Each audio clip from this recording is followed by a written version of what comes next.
সুখের সমাজ গড়তে দিলে। আসসালামু আলাইকুম ওয়া রাহমাতুল্লাহি ওয়া বারাকাতুহু। আলহামদুলিল্লাহিল্লাযী হাদানা ইলা সিরাতিন মুস্তাকিম। ওয়াসসালাতু ওয়াসসালামু আলা নবিয়িল আমিন ওয়া আলা আলিহি ওয়া আসহাবিহি ওয়া মান ওয়ালাহু ইলা ইয়াউমিদ্দিন। আম্মা বা'দ। প্রিয় দর্শক শ্রোতা, এটিএন বাংলার পর্দায় যে যেখান থেকে আল কোরআনে আদেশ নিষেধ দেখছেন, যেটা মাহে রমাদানের একটি বিশেষ আকর্ষণ। যেহেতু আমরা কোরআন মাজিদ মাহে রমাদানে প্রত্যেকেই চেষ্টা করি যে কিছুটা হলেও তিলাওয়াত শ্রবণ করার জন্য অথবা খতম করার জন্য।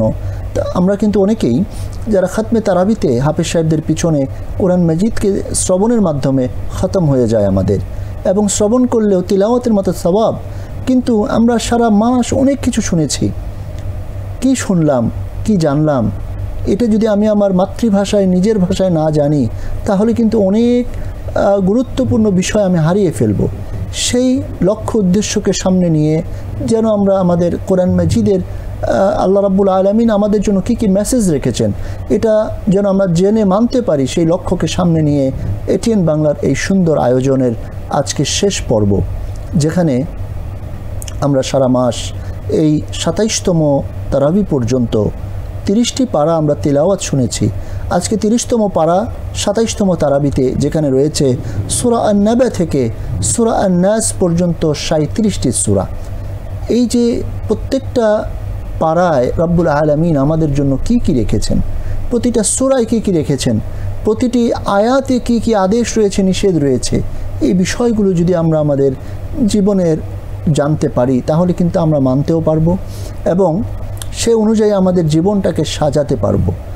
প্রিয় দর্শক, আসুন আজকের এই ৩০তম পারার রব্বুল আলামিনের পক্ষ থেকে যে নির্দেশনা রয়েছে, আদেশ নিষেধ রয়েছে, আমরা তা মানার নিয়তে জানার চেষ্টা করি। সফলতা অর্জনের জন্য মুত্তাকি হতে হবে, প্রতিপালকের শরণাপন্ন হতে হবে, মুত্তাকিদেরকে ফিরআউনের করুণ পরিণতি থেকে শিক্ষা গ্রহণ করতে হবে, প্রতিপালকের সম্মুখে উপস্থিত হওয়ার ভয় করতে হবে, প্রবৃত্তি হতে নিজেকে বিরত রাখতে হবে, যে কিয়ামতের ব্যাপারে ভয় রাখে তাকে সতর্ক করতে হবে। আল কোরআন অভিশপ্ত শয়তানের বাক্য নয়, এটা নিশ্চিতভাবে বিশ্বাস করতে হবে। আল কোরআন থেকে উপদেশ গ্রহণ করতে হবে, আল কোরআন অনুসরণ করে সরল পথে পরিচালিত হতে হবে, কর্মফল দিবস সম্বন্ধে জানতে হবে এবং সচেতন থাকতে হবে।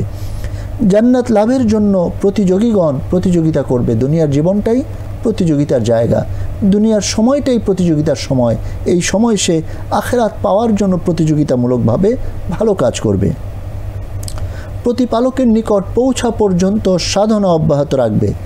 আল কোরআন পাঠ করা হলে সাজদা করতে হবে, যদি সাজদার জায়গা আসে সাজদা করতে হবে। নিরবিচ্ছিন্ন পুরস্কারের জন্য ঈমান আনতে হবে এবং সৎকর্ম করতে হবে। জান্নাতে যাওয়ার জন্য ঈমানের সাথে সাথে সৎকর্মের জীবন যাপন করতে হবে। আল কোরআনকে মীমাংসাকারী বাণী হিসাবে মানতে হবে। আল্লাহু আকবার।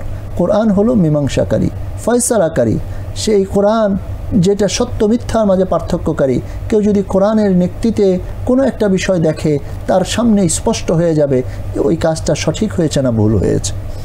সমহান প্রতিপালকের নামের পবিত্রতা ঘোষণা করতে হবে। উপদেশ ফলপ্রসূ হলে উপদেশ গ্রহণ করতে হবে, উপদেশ দিতে হবে। ভয়কারীগণ উপদেশ গ্রহণ করবে। সফলতা লাভের জন্য নিজেকে পরিশোধন করতে হবে, প্রতিপালকের নাম স্মরণ করতে হবে, সালাত কায়েম করতে হবে, মানুষকে দ্বীনের উপদেশ দিতে হবে, ইয়াতিমকে সম্মান করতে হবে, মিসকিনকে খাদ্য দানে উৎসাহিত করতে হবে। ইয়াতিম, রাসূলুল্লাহ সাল্লাল্লাহু আলাইহি ওয়াসাল্লাম বলেন যে আমি এবং ইয়াতিমের অভিভাবক কিয়ামতের দিন পাশাপাশি থাকব। সুতরাং সেই ইয়াতিমদেরকে সম্মান করতে হবে, তাদের যথাযথ পাওনা পরিশোধ করে দিতে হবে। চিরস্থায়ী জীবনের জন্য অর্থাৎ আখিরাতের জন্য আগে কিছু আমল প্রেরণ করতে হবে। নফসে মুতমাইন্নার অধিকারী হতে হবে। আল্লাহু আকবার।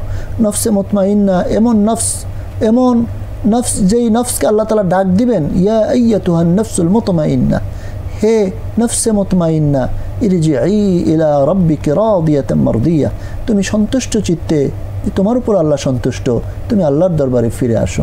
তোমার রবের কাছে ফিরে আসো। ফাদখুলি ফি ইবাদি, আমার বান্দাদের মাঝে অন্তর্ভুক্ত হও, মানে আমি তোমাকে আমার বান্দা বলে স্বীকৃতি দিলাম। ওয়াদখুলি ফি জান্নাতি, এবং আমার জান্নাতে তুমি প্রবেশ করো। সুবহানাল্লাহি ওয়া বিহামদিহি। সুতরাং এই নফসে মুতমাইন্না হওয়ার জন্য প্রত্যেককেই চেষ্টা করতে হবে। আসলে সাধারণত আমাদের নফসগুলো থাকে নফসে আম্মারা, যে নফসটা আমাকে বারবার অন্যায়ের কাজে প্রবৃত্ত করে। এটাকে যখন একদম পরিশুদ্ধ, পরিচ্ছন্ন, পরিষ্কার, পরিতৃপ্ত এবং নিশ্চিন্ত নফসের পর্যায়ে পৌঁছানোর জন্য আমরা দুনিয়াতে চেষ্টা করব, এক পর্যায়ে এটা হয়ে যাবে ইনশাআল্লাহ। তখন কিন্তু আমাদের আর আশা করা যায় আর কোনো ভয় থাকবে না, আর কোনো চিন্তা থাকবে না। বন্ধুর গিরিপথ সম্বন্ধে জানতে হবে, দাস মুক্তির ব্যাপারে সাহায্য করতে হবে, দুর্ভিক্ষের দিনে খাদ্য দান করতে হবে, ইয়াতিম আত্মীয়দেরকে খাদ্য সহায়তা দিতে হবে, মিসকিনকে খাদ্য দিতে হবে। মুমিনদের অন্তর্ভুক্ত হতে হলে দাস মুক্তি, দুর্ভিক্ষে খাদ্য দান, ইয়াতিমদেরকে খাদ্য দান, মিসকিনদেরকে খাদ্য সহায়তা করতে হবে। মুমিনগণ পরস্পরকে ধৈর্য ধারণ এবং দয়ার উপদেশ দিবে।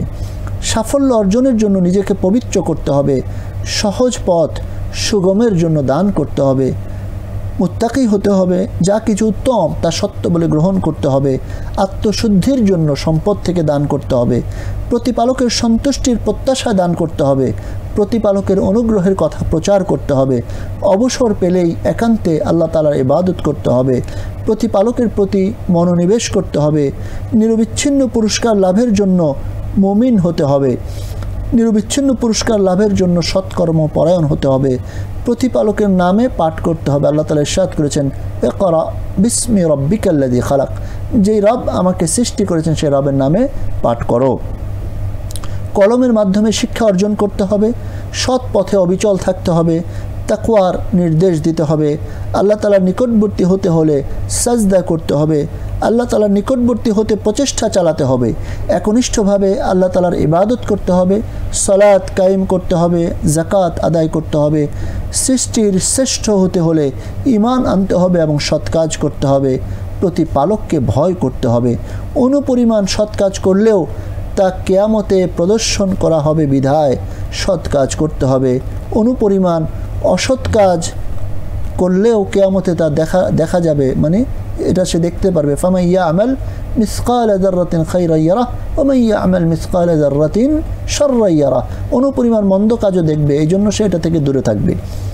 ক্ষতিগ্রস্ততা হতে রক্ষা পেতে হলে ঈমান আনতে হবে এবং সৎ কাজ করতে হবে, পরস্পরকে সত্যের উপদেশ দিতে হবে এবং ধৈর্য ধারণের উপদেশ দিতে হবে, কাবা গৃহের মালিকের ইবাদত করতে হবে, মিসকিনকে খাদ্য দানে উৎসাহ দিতে হবে, প্রতিপালকের উদ্দেশ্যে সালাত আদায় করতে হবে, প্রতিপালকের উদ্দেশ্যে কোরবানি করতে হবে, প্রত্যেককেই দিন পালন করতে হবে, প্রতিপালকের পবিত্রতা ঘোষণা করতে হবে এবং রব্বুল আলামিনের প্রশংসা জ্ঞাপন করতে হবে। আল্লাহ তাবারক ওয়া তাআলার নিকট ক্ষমা চাইতে হবে, এক আল্লাহর একত্ববাদ ঘোষণা করতে হবে। আল্লাহ তাআলা ইরশাদ করেছেন, কুল হুয়াল্লাহু আহাদ, বলুন আল্লাহ তিনি এক এবং একক। সেই একত্ববাদের ঘোষণা দিতে হবে। বিভিন্ন অনিষ্ট হতে সেই উষার স্রষ্টা, প্রভাতের স্রষ্টা রব্বুল আলামিনের নিকটে সাহায্য চাইতে হবে, আশ্রয় চাইতে হবে। সৃষ্টির অনিষ্ট হতে আল্লাহ তাআলার নিকট আশ্রয় চাইতে হবে। গভীর রাতের অন্ধকারের অনিষ্ট হতে আল্লাহ তাআলার নিকট আশ্রয় চাইতে হবে। গ্রন্থিতে ফুৎকার দানকারী নারীদের অনিষ্ট হতে আল্লাহর কাছে আশ্রয় চাইতে হবে। হিংসুকের অনিষ্ট হতে এবং তার ক্ষতি হতে আল্লাহর কাছে আশ্রয় চাইতে হবে। আত্মগোপনকারী কুমন্ত্রণাদাতা শয়তানের অনিষ্ট হতে, ক্ষতি হতে, ওয়াসওয়াসা হতে মুক্তির জন্য, হেফাজতে থাকার জন্য আল্লাহ রব্বুল আলামিনের আশ্রয় চাইতে হবে। আসুন আমরা এখন এই অংশে কি কি নিষেধ আল্লাহ তাআলা রেখেছেন তা জানার চেষ্টা করি। আল্লাহ তাআলার নিদর্শনাবলী মিথ্যা মনে করা, মিথ্যা প্রতিপন্ন করা যাবে না, সীমা লঙ্ঘন করা যাবে না, পার্থিব জীবনকে অগ্রাধিকার দেওয়া যাবে না, ইমানদারদেরকে দেখে ভ্রু কুঞ্চিত করা, অবজ্ঞা করা, অবহেলা করা যাবে না, ইমানদার থেকে বিমুখ হওয়া যাবে না, ওহির প্রচার বিষয়ে কৃপণতা করা যাবে না, প্রতিপালক সম্বন্ধে বিভ্রান্ত হওয়া যাবে না, শেষ বিচারকে মিথ্যা প্রতিপন্ন করা যাবে না, পরিমাপে কম দেওয়া যাবে না, ওজন করার সময় ওজনে কারচুপি করা কম দেওয়া যাবে না, কাফিরদের ন্যায় কোরআনকে মিথ্যা প্রতিপন্ন করা যাবে না, আল্লাহ তাআলার প্রতি ঈমান আনয়নকারীর উপর নির্যাতন করা যাবে না, মুমিন নরনারীকে বিপদাপন্ন করা যাবে না, পার্থিব জীবনকে প্রাধান্য দেওয়া যাবে না, দ্বীনের ব্যাপারে বিমুখ হওয়া যাবে না, দ্বীনের ব্যাপারে কুফরি করা যাবে না, দেশের মধ্যে সীমালঙ্ঘন করা যাবে না, দেশের মধ্যে অশান্তি বৃদ্ধি করা, ফিতনা ফাসাদ করা যাবে না, উত্তরাধিকারীদের প্রাপ্য সম্পদ ভক্ষণ করা যাবে না, ধন সম্পদকে অতিরিক্ত ভালোবাসা যাবে না, আল্লাহ তাআলার নিদর্শনকে অস্বীকার করা যাবে না, নিজেকে কলুষাচ্ছন্ন করা যাবে না, কার্পণ্য করা যাবে না, কৃপণতা করা যাবে না। কৃপণতা জাহান্নামের গাছ, কৃপণতা মানুষকে জাহান্নামেও নিয়ে যেতে পারে, এই জন্য কৃপণতা করা যাবে না। নিজেকে স্বয়ং সম্পূর্ণ মনে করা যাবে না যে আমি সব কিছু, আমি যথেষ্ট, এই কথা মনে করা যাবে না। যা কিছু উত্তম তা অস্বীকার করা যাবে না। দ্বীনের ব্যাপারে কোনো কিছুকে মিথ্যা মনে করা যাবে না, দ্বীনের বিষয়ে বিমুখ হওয়া যাবে না, কারো প্রতি অনুগ্রহের জন্য প্রতিদান আশা করা যাবে না, ইয়াতিমের প্রতি কঠোর হওয়া যাবে না, ইয়াতিমকে ধমক দেওয়া যাবে না, এবং যারা সাহায্য প্রার্থী তাদেরকে ভৎসনা করা, রাগ করা, ধমক দেওয়া যাবে না, নিজেকে অভাবমুক্ত মনে করা যাবে না, সালাত আদায়ে বাধা দেওয়া যাবে না, কাফিরদের অনুসরণ করা যাবে না, প্রতিপালকের প্রতি অকৃতজ্ঞ হওয়া যাবে না, ধন সম্পদের আসক্তিতে প্রবল হওয়া যাবে না, অর্থাৎ ধন সম্পদকে খুব বেশি মহাব্বত করি, এই কাজ করা যাবে না, প্রাচুর্যের প্রতিযোগিতায় মহাচ্ছন্ন থাকা যাবে না, অর্থাৎ সম্পদ বৃদ্ধির প্রতিযোগিতা করা যাবে না, এবং এটাতেই লিপ্ত থাকা, আখিরাতকে ভুলে যাওয়া, এটা করলে কিন্তু মানুষ বিপদে পড়ে যেতে হবে, এবং কারুনের মানে অবস্থা থেকে কিন্তু মুমিনদেরকে শিক্ষা গ্রহণ করতে হবে। সামনে এবং পিছনে, পশ্চাতে এবং সম্মুখে মানুষের নিন্দা করা, গীবত করা, পরচর্চা করা যাবে না। আল্লাহ তাআলার পথে সম্পদ দান না করে সম্পদ জমানো, সম্পদ বৃদ্ধি করা যাবে না, দ্বীনকে মিথ্যা মনে করা যাবে না, ইয়াতিমকে খুব রূঢ়ভাবে তাড়িয়ে দেওয়া যাবে না, সালাত সম্বন্ধে উদাসীন হওয়া যাবে না, রিয়া তথা লোক দেখানোর জন্য সালাত আদায় করা যাবে না, গৃহস্থালির ছোট ছোট বিষয় পরস্পর সাহায্য দানে, অর্থাৎ প্রতিবেশী এসে একটু লবণ চাইলো, একটু মরিচ চাইলো, আলু চাইলো, যেটা আমার কাছে আছে, অথবা একটু রান্না করা একটা পাতিল চাইলো যে রান্না করে আবার ফেরত দিবে, যে কোনো একটা ছোটোখাটো জিনিস, গৃহস্থালির জিনিস চাইলো, আর আমি ওটা না দিয়ে থাকলাম, তাহলে কিন্তু আমি আল্লাহ তাআলার যাদেরকে আল্লাহ তাআলা অপছন্দ করেন তাদের মাঝে আমি পড়ে যাব। এই জন্য আমাকে কি করতে হবে? মুমিন হইতে হইলে এই সকল কাজে সচেতন হতে হবে। অর্থাৎ আমার ছোটোখাটো একটা জিনিস চেয়েছে, সাহায্য হিসাবে দিলাম, আবার হয়তো ফেরত দিল, আবার নিয়ে আসলাম, এই কাজটা করতে হবে। সুতরাং গৃহস্থালির যদি কোনো ছোটোখাটো বস্তু কেউ সাহায্য চায়, তাহলে তাকে এটা না দিয়ে দূরে থাকা যাবে না। কাফিরদের প্রতিমার ইবাদত করা যাবে না। কাফির যারা, তাদের প্রতিমা তারা পূজা করে, পূজার সময় প্রতিমা বানায়, তারপর তারা এরকম মানে আল্লাহ ব্যতীত অন্য তাগুতের পূজা করে, এদের অনুসরণ করা যাবে না, তাদের সাথে কোনো পূজায় যাওয়া যাবে না, পূজা দেখতেও যাওয়া যাবে না, সেটাও হারাম। ধন সম্পদের দম্ভে পড়ে দ্বীনের বিরুদ্ধাচরণ করা যাবে না। অর্থাৎ যদি অনেক সম্পদ আছে, আমি তো অনেক কিছু, আমাকে কে ঠেকাবে, আমি যা বলবো তাই হবে, এই কাজ করা যাবে না। এই জন্য সচেতন হতে হবে। সম্পদের অহংকার করা যাবে না, কারণ এই সম্পদ আল্লাহ তাআলা আমানত হিসাবে এবং আমাকে পরীক্ষা করার জন্য দিয়েছেন। রব্বুল আলামিন চাইলে এটা কেড়ে নিতে পারেন, দিয়ে ধন চাই মন, কেড়ে নিতে কতক্ষণ। সুতরাং প্রিয় দর্শক শ্রোতা, আসুন আজকে এই ২৭তম রজনীতে কোরআন মাজিদের ৩০তম পারা তেলাওয়াত হয়েছে, এবং এই আজকের পারাসহ সারা কোরআনে আমরা যা কিছু শুনলাম, যে সকল আদেশগুলো জানলাম, যে সকল নিষেধগুলো জানলাম, জীবনের প্রতিটি পদক্ষেপে যেন তা মানার চেষ্টা করতে পারি।